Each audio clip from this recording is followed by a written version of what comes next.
Bismillahirrahmanirrahim. Alhamdulillahi rabbil alamin, wassalatu wassalamu ala rasulihil amin, nabiyyina Muhammadin wa ala alihi wa sahbihi ajma'in, wa ba'd.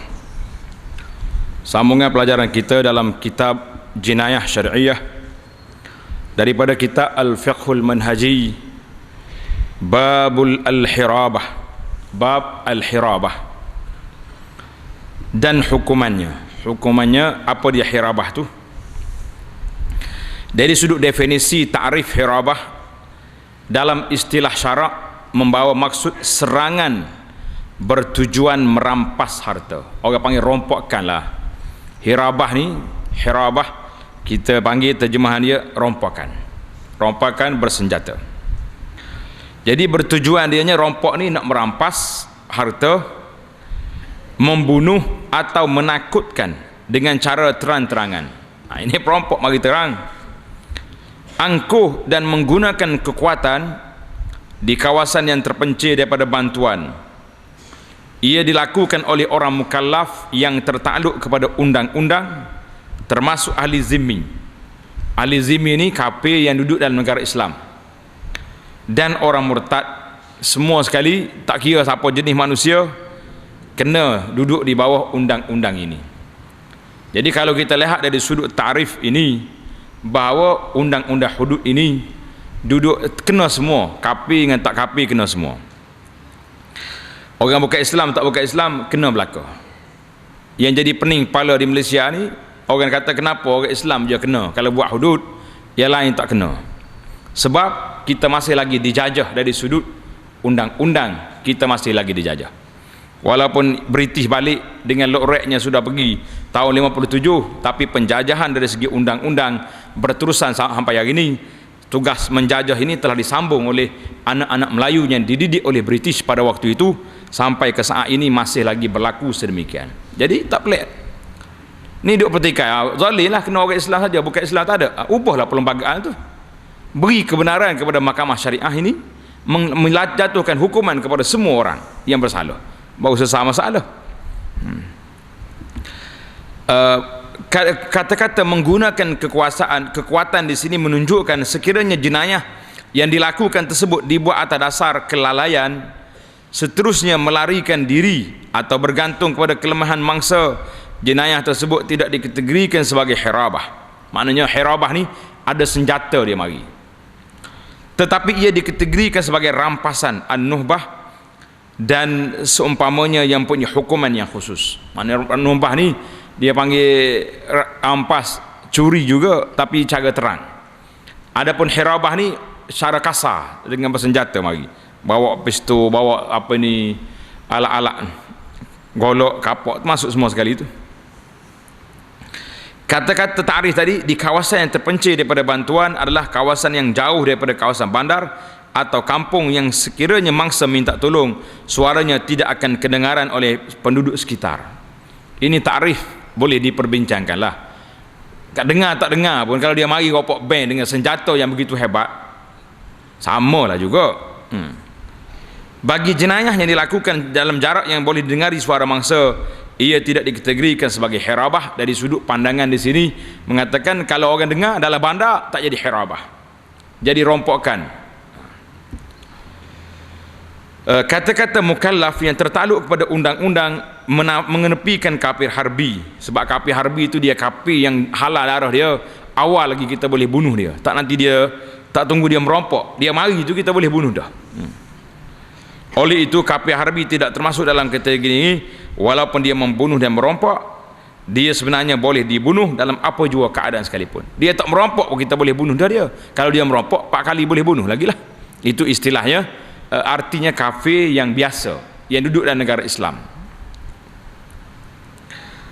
Walau bagaimanapun, apabila seorang kafir harbi memeluk Islam, segala kesalahannya sebelum itu diampunkan, kerana Islam menghapuskan segala dosanya. Mana dosa-dosa dia itu diampunkan. Tapi kalau dia merompok dan harta rompokkan masih wujud, maka dia kena hantar balik kepada tuan yang dirompok asal itu. Termasuk dalam tarikh di atas ialah hamba, kaum wanita, pemabuk. Mabuk ni ahli dadah, mabuk dadah ni, candu, semua termasuk berlaku. Kerana mereka sengaja melanggar larangan minum bahan memabukkan, kerana mereka semua adalah mukallaf. Itu termasuk. Jenayah ini juga boleh dilakukan secara individu atau berkumpulan selagi mana memenuhi ciri-ciri yang ditetapkan, artinya dengan senjata dan dibuat secara terang-terangan. Itu. Dalam bahasa Arab, pelaku jenayah ini ialah perampok, dinamakan sebagai qutta'ut tariq. Qutta'ut tariq yang bermaksud pemutus jalan. Ada sekat tengah jalan orang, itu dipanggil perampok. Mereka dinamakan sedemikian kerana orang ramai terpaksa mengelak melalui jalan tersebut, seolah-olah mereka ini benar-benar memutuskan jalan. Jadi asalnya begitulah, orang kata tak boleh lalu kau ni, ada perampok. Ada perampok tak boleh lalu. Hari ni perampok yang apa ni, yang kongsi gelak ni tak apa nak banyak, tapi perampok lain tak banyaknya. Ada tunggu tengah jalan tu. Tak bayar kena, bayar lepas. Ini perampok ni payah lagi nak igat ni. Tu yang tak nak sangat ke hudud ni. Kategori penjenayah hirabah ni duduk di mana? Pelaku jenayah hirabah dikategorikan ada 4 jenis. Ada 4 jenis. Yang pertama, penjenayah yang membunuh dan merompok harta. Ini paling jahat sekali. Bunuh orang, ambil harta. Yang kedua, membunuh sahaja dan tidak merompok harta. Pasal ini jahat, suka nak bunuh orang, bunuh, harta tak ambil pun. Yang ketiga, penjenayah yang merompok dan tidak mengancam nyawa. Dia nak bagi, awak pergi. Yang keempat, penjenayah yang menakut-nakutkan orang ramai tanpa mengancam nyawa atau merompok harta. Dia tak buat apa, dia duduk ugu orang, lalu apa ni? Kena. Jadi macam tak tahu nak kategori mana kita nak masuk. Buat-buat mak rempik yang duduk menakutkan orang tengah jalan. Ada satu bandar di Malaysia ni, memang bandar tu dikuasai oleh mak rempik. Sampai kalau dia main motor sini 3-4 kali trafik light hijau, tak boleh nak pergi kita. Dia duduk round sahabat dia. Polis pun takut dengan dia di kawasan tu. Ini hebat ni. Tak tahu kita nak tak dia, mereka ni di bawah kategori yang keempat ni boleh ke tidak, itu kena ahli fatwa yang memutuskan. Ini adalah 4 kategori pelaku jenayah hirabah. Jenayah yang paling berat antara kategori ini ialah mereka yang membunuh dan merompok. Sementara yang paling ringan ialah mereka yang sekadar menakut-nakutkan tanpa mengancam nyawa atau harta. Hukuman bagi jenayah yang dilakukan ini berbeza mengikut jenayah yang dilakukan. Keterangannya seperti berikut. Hukuman bagi setiap kesalahan 4 jenis tadi, apa hukuman dia? Yang pertama, mereka yang membunuh. Ini adalah darjat yang paling tinggi sekali. Mereka yang membunuh dan merompok akan dihukum bunuh dan kemudian disalib selama 3 hari di tempat yang tinggi seperti kayu atau sebagainya. Jadi kita lepas dia pancung orang ni, maka dia kena salib di tengah-tengah bandar tu, tak di simpan 3, tak atas kayu, duduk sini biar orang tengok dia 3 hari gantung kat situ. Hukuman sedemikian dikenakan sebagai memberi pengajaran kepada orang ramai, di samping memperlihatkan nasib mereka kepada orang ramai. Siapa dia berani nak hirabah, nak rompok orang, ni balasan dia, duduk tengah padang 3 hari lepas dipancung. Walau bagaimanapun mereka hanya akan disalib selepas dimandi, dikafan dan disembahyangkan. Sudah selesai belaka, baru kita palang dia. Sebab kalau lepas 3 hari nak mandi payah dah, mandi siap-siap dulu. Ini kerana walaupun mereka melakukan jenayah, namun ia tidak bermakna mereka terkeluar daripada Islam. Jenazah Muslim tetap wajib dimandikan, dikafan, disembahyang dan dikebumikan. Mana hukum dia masih lagi hukum orang Islam selagi dia tidak mengatakan bahawa membunuh orang itu halal. Kalau dia kata dia menghalalkan darah orang, baru dia tidak jadi, dia jadi orang bukan lagi Islam. Kategori yang kedua, mereka yang membunuh saja, tak ambil harta, akan dihukum bunuh tanpa salib. Dia bunuh orang, salib, bunuh saja. Walau bagaimanapun keluarga mangsa tidak boleh memberi pengampunan kerana hukuman ini adalah hak Allah. Kita belajar ada dulu dalam bab qisas ni boleh balas, boleh ambil pampasan dan boleh maaf. Dalam isu hirabah tak boleh dimaafkan. Perbezaan antara pembunuhan dalam jenayah ini dengan jenayah bunuh dalam bab qisas ialah Pembunuhan di sini membunuh bertujuan untuk menakut-nakutkan dan mengganggu perjalanan orang ramai dengan menggunakan kekuatan tanpa mengambil kira mangsa tertentu. Bahkan ia akan membunuh siapa saja yang melalui jalan tersebut. Oleh itu, hukuman ini menjadi hak Allah dan pengampunan oleh keluarga mangsa tidak akan dapat menggugurkan hukuman itu. Itu perbezaan. Yang kisah dulu dia dua tu ya kelahi, ya. Dia tak kacau orang lain. Dia duk balas dua tu. Jadi boleh dimaafkan. Ia ni menakutkan orang ramai, awam. Jadi siapa yang berhak untuk memaafkan? Tak ada orang berhak. Kategori yang ketiga, mereka yang merompak sahaja tak tanpa membunuh akan dihukum potong tangan dan kaki secara bersilang. Beza sikit. Ia ambil sembunyi-sembunyi tadi tangan saja, hak ni tangan kaki, sindang dua tu. Maksudnya tangan kanannya akan dipotong pada bahagian pergelangan tangan dan kaki kirinya pada pergelangan kaki. Kena situ. Sekiranya jenayah ini diulang, tangan kiri dan kaki kanannya akan dipotong. Maknanya dabar dua. Yang curi satu je, hak ni pakai dua selalu lah. Walau bagaimanapun jumlah harta yang dirompak mestilah mencecah kadar yang ditetapkan dalam kesalahan mencuri, iaitulah suku dinar atau lebih, atau yang sama nilai dengannya. Sekiranya harta yang dirompak tidak mencecah jumlah tersebut, hakim boleh mengenakan hukuman ta'zir yang sesuai. Kita ada nisab, artinya dalam bab hirabah ni pun nisab masih diambil kira. Tidak semudah itu untuk kita nak potong tangan orang, nak potong kaki orang. Perbezaan antara jenayah yang dilakukan oleh perompak dengan pencuri ialah pencuri mengambil harta curi secara sembunyi-sembunyi, sementara perompak melakukannya dengan menakut-nakut dan mengganggu perjalanan orang ramai menggunakan kekuatan. Lainlah beza. Hak curi itu dia takut orang, dia masuk senyap-senyap ya, kan? Ya, ni orang takut dengan dia. Apatah lagi apabila berjauhan daripada orang ramai, maka tentulah ketakutan itu masih bertambah lagi. Kategori yang keempat, dia tak curi, tak rompak, tak bunuh orang, tapi dia duduk main, duduk menakut-nakutkan orang. Mereka hanya menakut-nakutkan tanpa merompak dan membunuh, akan dihukum mengikut hukuman ta'zir seperti buang negeri, penjara atau sebagainya. Hukuman ini bergantung kepada pemerintah dan tiada tempoh tertentu yang ditetapkan bagi hukuman penjara. Bahkan pemerintah boleh memberi pengampunan jika perlu. Jadi kes yang keempat ini, kes dia di bawah akta ta'zir, duduk kepada ijtihad hakim yang menentukan sama ada orang ni layak penjara ataupun dibuang daerah dan sebagainya. Dalil kepada isu yang kita bincangkan ini, apa dalilnya? Dalilnya firman Allah Ta'ala, innama jazaa'ul ladzina yuharibuna Allah wa rasulah wa yas'auna fil ardi fasada an yuqattalu aw yusallabu aw tuqatta'a aydihim wa arjuluhum min khilafin aw yunfau minal ard dzalika lahum khizyun fid dunya wa lahum fil akhirati 'adzabun 'adzim. Balasan orang yang memerangi Allah dan Rasulnya sallallahu alaihi wasallam serta melakukan bencana kerusakan di muka bumi ialah dengan dibalas bunuh. Ini balasan dia.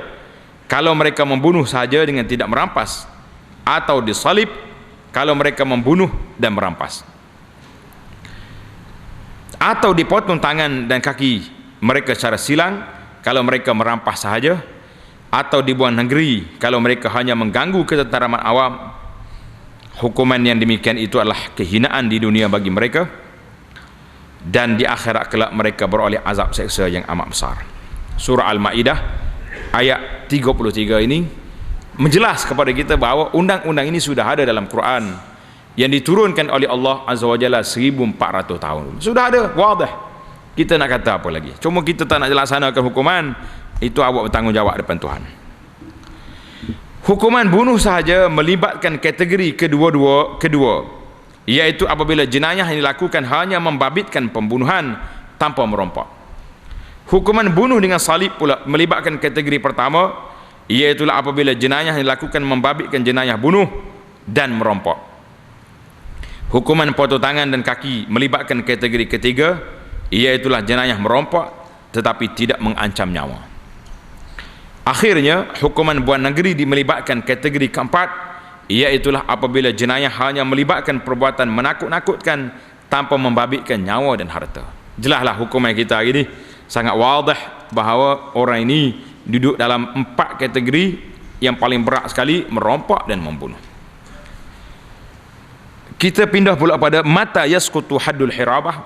Bilakah gugurnya undang-undang ini tidak dikenakan kepada perompak ni? Bila? Kesemua hukuman yang dinyatakan di atas hanya boleh digugurkan dalam satu keadaan saja, iaitu apabila pesalah bertaubat sebelum berjaya ditangkap oleh pemerintah. Dia merompok, dia lari, dia sembunyi sana sini, dia taubat senyap-senyap. Jadi orang ni apa jadi? Maka tak dapat ditangkap, dia boleh bertaubat.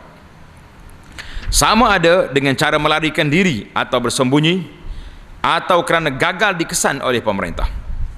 Sekiranya penjenayah bertaubat sebelum dibawa ke muka pengadilan, semua hukuman yang khusus untuk jenayah hirabah, iaitulah bunuh, salib, potong tangan dan kaki akan digugurkan.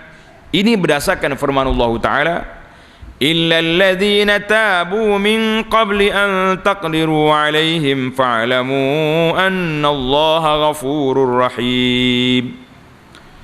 Kecuali orang yang bertaubat sebelum kamu menangkapnya. Belum kita tangkap dia taubat dah, mereka terlepas dari hukuman itu, maka ketahuilah bahawasanya Allah Subhanahu wa taala Maha Pengampun lagi Maha Mengasihani.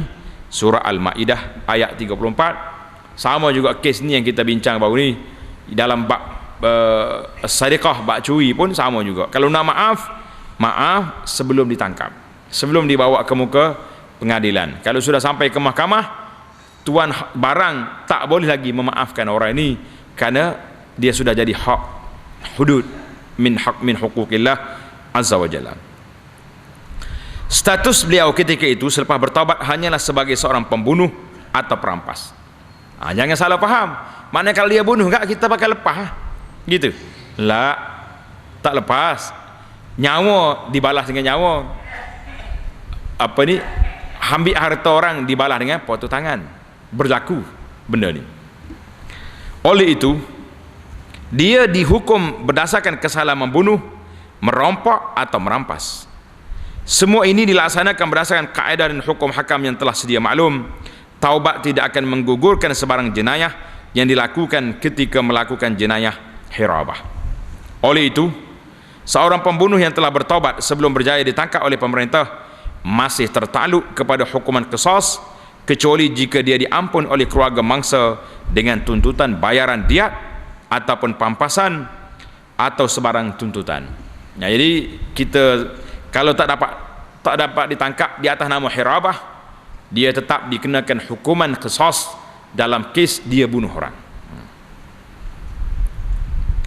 Sementara perompak pula perlu bayar ganti rugi barang yang dirompak selain hukuman ta'zir yang dikenakan oleh pemerintah. Dia kena lagi. Kalau dia rompak tetap kena. Cukup nisab, tangan potong. Tapi tak adalah silang dengan kaki tadi. Itu perbezaan yang ketara. Dan kalau dia bunuh sekalipun tidak disalib, tidak dipalang, kerana dia telah taubat, tapi undang-undang masih lagi dikenakan ke atas orang yang tersebut. Ini orang duduk sibuk hari ni. Dia kata kalau berzina kena, kalau rogo lepas. Siapa dia kata lepas? Dia duduk kritik ke undang-undang, tidak baca habis. Kita ada lagi satu lagi di bawah kategori lain, di bawah kategori ta'zir dan sebagainya, yang mana-mana pun dia tidak akan lepas, tidak akan lepas. Yang jadi masalah kitanya satu je, iaitulah mahkamah kita ni dibenarkan untuk orang Islam sahaja. Selagi tidak pindah perlembagaan, maka undang-undang tidak membenarkan orang Islam dibicara di mahkamah syariah. Itu jadi problem, halangan yang besar yang dibuat oleh penjajah kepada kita. Itu pun dia beri kepada mahkamah syariah dulunya berapa? 3, 5, 6. Ingat lagi tak? 3, 5, 6 tak apa. Jangan buat nombor kereta 3, 5, 6. Jadi peguam-peguam hakim boleh pakai Hakim-hakim di mahkamah syariah ni, mahkamah nikah kahwin ni, kena tulis nombor kereta dia 356. Kata ni undang-undang yang paling ada daripada itu. Lain-lain tak ada. Tapi kalau diluluskan, kita berdoa lah biar lulus. Kalau tak lulus, itulah keadaannya. Tak boleh nak buat. Terhalang mengikut undang-undang. Yang buat undang-undang pun manusia juga. Yang mendukung undang-undang maksudnya juga. Pasal itulah anak di awal lagi perbincangan tentang hudud ni, saya mengatakan nak ke tak nak. Duduk situ ya sebenarnya. Nak atau tidak.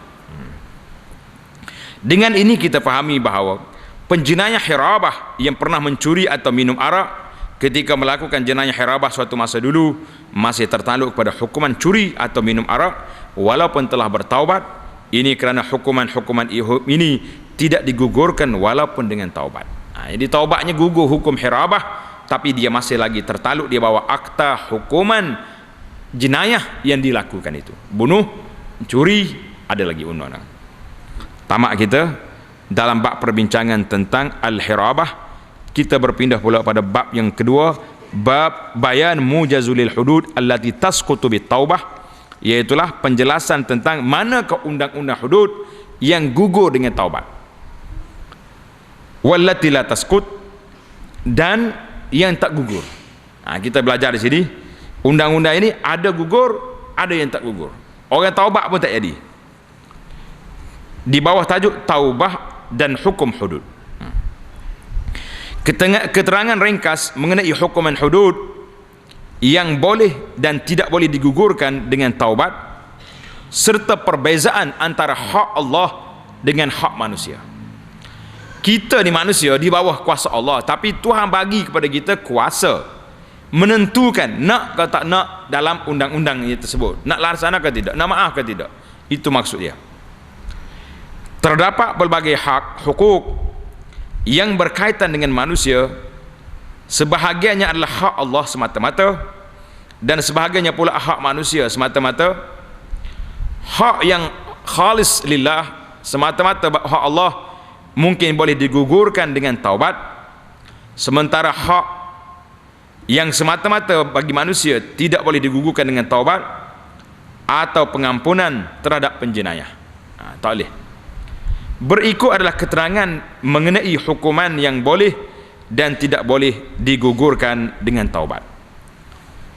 Hukuman hudud yang boleh digugurkan dengan taubat atau pengampunan ada beberapa kategori di sini. Ada 3 kategori. 3 jenis ni boleh dimaafkan, boleh digugurkan. Yang pertama, hukuman hudud meninggalkan salat. Orang yang meninggalkan salat, tak semaya, apa jadi? Apabila pesalah benar-benar bertaubat, hukuman yang sepatutnya dikenakan akan digugurkan walaupun setelah dihadapkan kepada pemerintah. Ini kerana hukuman ini dituntut berdasarkan kedegilan untuk terus meninggalkan salat, bukan berdasarkan perbuatan yang lalu. Orang ni tak salat, bila berjalan undang-undang syariah, undang-undang Islam berjalan, maka dia kena tangkap, bawa ke mahkamah. Mahkamah minta supaya dia bertaubat, taubat, tak mau lagi, tak tinggal salat, dan dia kena salat ketika itu. Kita bagi tempoh 3 hari. Jadi kalau dia taubat, dia ada insaf, maka gugurlah hak. Kita nak jatuhkan hukuman bunuh ke atasnya kerana dia sudah bertaubat.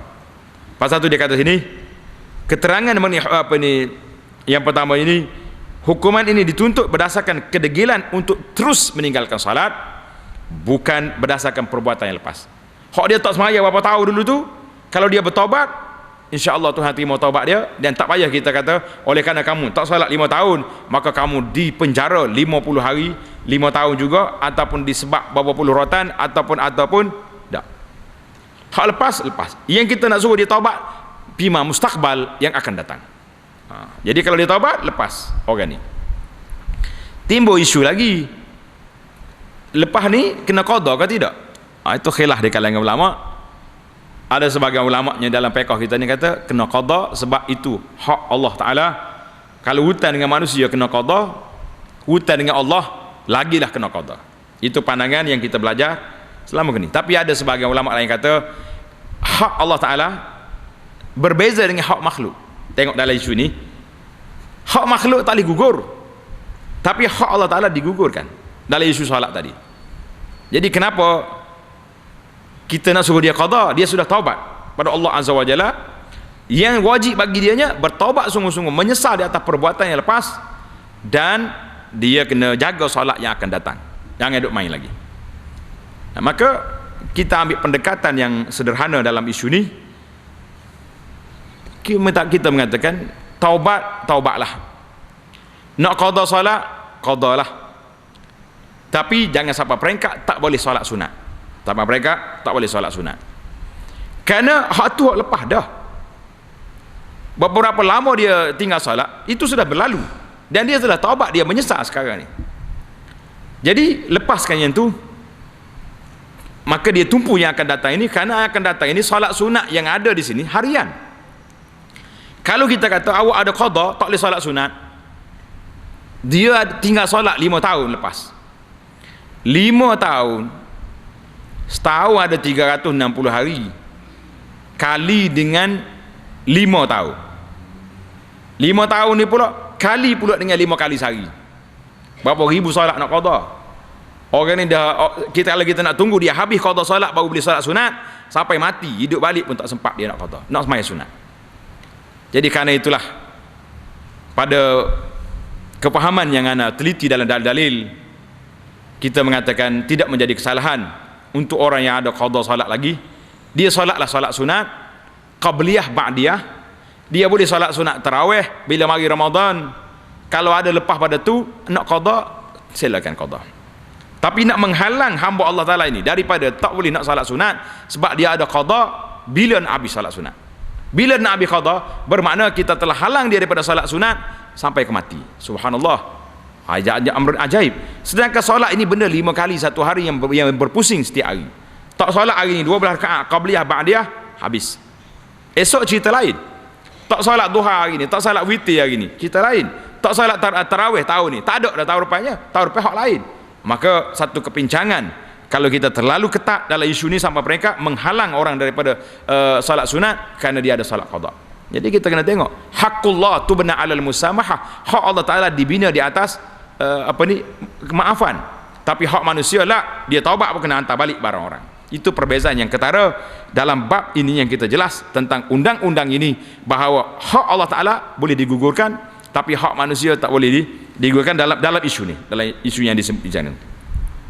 Yang kedua, hukuman hudud tuduh zina. Dia panggil haddul qazaf.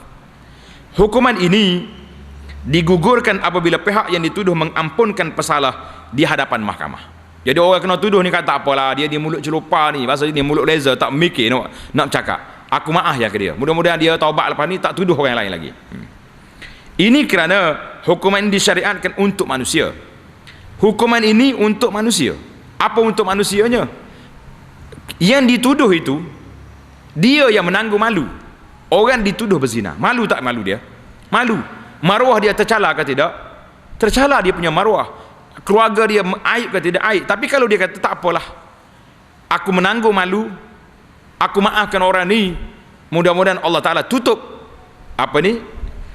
keaiban kita di akhirat. Sesah masalah. Gugur hak sebab 80 ratan ke atas qazif digugurkan. Apabila pihak yang berhak menggugurkan haknya, hukuman tersebut dengan sendirinya digugurkan. Isu yang ketiga, hukuman hudud hirabah. Hukuman ini digugurkan apabila pesalah yang terlibat bertaubat sebelum dihadapkan ke mahkamah, walau bagaimanapun pesalah masih tertakluk kepada hak-hak lain yang bersangkutan dengan hak manusia dan hak Allah, seperti hukuman bunuh, curi, minum arak, merampas harta dan sebagainya. Maka itu 3 kategori ini digugurkan, boleh digugurkan kalau dimaafkan dan mengikut yang telah kita keterangannya lepas. Hukuman yang tidak boleh digugurkan, apa dia yang tak boleh gugur ni? Selain daripada hukuman yang dinyatakan di atas, terdapat hukuman lain yang tidak boleh digugurkan dengan taubat, seperti hukuman curi. Mencuri tak boleh nak gugur. Minum arak tak tak boleh digugurkan, dan berzina juga tak boleh digugurkan apabila dia telah sampai kepada pihak pemerintah. Mana dalil yang menunjukkan sedemikian? Dalilnya daripada Aisyah radhiyallahu taala anha wa ardaha, yang menceritakan kepada kita cerita hadis Al-Makhzumiyah, seorang perempuan yang bercuri, yang melakukan curi. Suatu ketika orang Quraisy risau tentang nasib seorang wanita Bani Makhzum yang didapati mencuri. Dia ni curi, orangnya bangsawan, anak orang hebat, tapi mencuri. Jadi mereka duduk berbincang, siapakah yang berani, yang boleh berbincang dengan Rasulullah sallallahu alaihi wasallam mengenainya. Maknanya kita nak hantar siapa ni jumpa dengan Nabi, nak maklumkan kepada baginda sallallahu alaihi wasallam bahawa Makhzumiyah ini seorang bangsawan, orang yang tinggi darjatnya bagi mereka. Maka mereka berkata, tiada siapa yang berani melainkan Usamah bin Zaid, hibbun Nabi, cucu angkat kesayangan Nabi sallallahu alaihi wasallam. Orang ni je boleh cakap, sebab Usamah ni selalu dengan Nabi, naik unta, naik khimar, Nabi tak atas apa ni, belakang dia, belakang khimar. Lalu Usamah pun berani pergi berbincang dengan Rasulullah sallallahu alaihi wasallam, dan baginda berkata, atashfa'u fi haddin min hududillah. Usamah, adakah engkau mohon pengecualian daripada hudud Allah? Mu nak kecualikan orang ni daripada undang-undang Allah? Lantas baginda bangun dan berucap, berkhutbah. Sabda Nabi sallallahu alaihi wasallam, ya ayuhan nas, innama ahlakal ladzina min qablikum annahum kanu iza saraqa fihim ad-da' syarif taraku. Nabi kata, wahai sekalian manusia, orang-orang sebelum kamu binasa kerana apabila orang yang mencuri di kalangan mereka ialah orang mulia, akan dilepaskannya. Orang yang mulia mencuri, kita lepas. Apabila yang mencuri di kalangan mereka ialah orang hina, orang kampung, orang tak ada pangkat, mereka akan laksanakan hukuman ke atasnya. Nabi bersumpah, wa aimullah, lau anna Fatimah bint Muhammad saraqat laqata'tu yadaha. Demi Allah, sekiranya Fatimah binti Muhammad sallallahu alaihi wasallam mencuri, nescaya akan saya potong tangannya. Lalu baginda memerintahkan agar wanita itu dipotong tangan. Hadis ini dalam Bukhari dan Muslim, ghayatul wuduh, sangat jelas. Jadi ini menunjukkan bahawa mencuri walaupun dimaafkan, tak boleh digugurkan, karena dia terlibat dengan dua-dua, hak Allah azza wa jalla, hak Allah dengan hak manusia. Terlibat dengan ni, hak Allah dengan hak manusia. Jadi kalaulah orang mencuri diberi maaf, digugurkan, maka keadaannya sangat berbeza dengan yang kes-kes yang lain. Menurut riwayat 4 kitab sunan yang lain, Tirmizi, Abu Daud, daripada Safwan ibnu Umayyah radhiyallahu anhu, bahawa apabila baginda memerintahkan agar tangan pencuri jubahnya dipotong, yang kita yang lepaskan cerita Safwan ni, yang tengah tidur orang curi baju dia. Safwan memohon supaya pencuri jubahnya dimaafkan. Safwan kata, ya Rasulullah, maaflah kat dia, tak apalah, saya maaf, kesian dia. Nabi kata apa? Lalu baginda bersabda, halla kana zalika qabla an ta'tiyani bih. Tengok, Nabi kata, kenapa tidak engkau maafkan sebelum engkau membawanya kepada saya? Kenapa minta maaf belum ni? Dah bawa sini baru nak maaf? Tak. Nabi kata tak boleh. Teruskan. Tangan dia mesti dipotong. Maaf tidak gugur di sini. Hukum ini adalah berdasarkan dalil-dalil yang nyata, bersifat umum, tanpa sebarang huraian dan pengecualian. Ini kerana dalam masa ini hak Allah lebih diutamakan. Hak Allah lebih diutamakan, barulah orang takut. Kalau tidak, tak apa. Kita curi, lepas tu kita pergi bodek, keluarga dia minta maaf, lepas. Jadi orang lain buat pula, tapi bila bertegah macam ni, orang tak akan berani buat. Apa yang dimaksudkan dengan taubat tidak akan menggugurkan hukuman ini ialah pelaksanaan hukuman ini di dunia di hadapan mahkamah wajib dilaksanakan. Kena juga orang ni.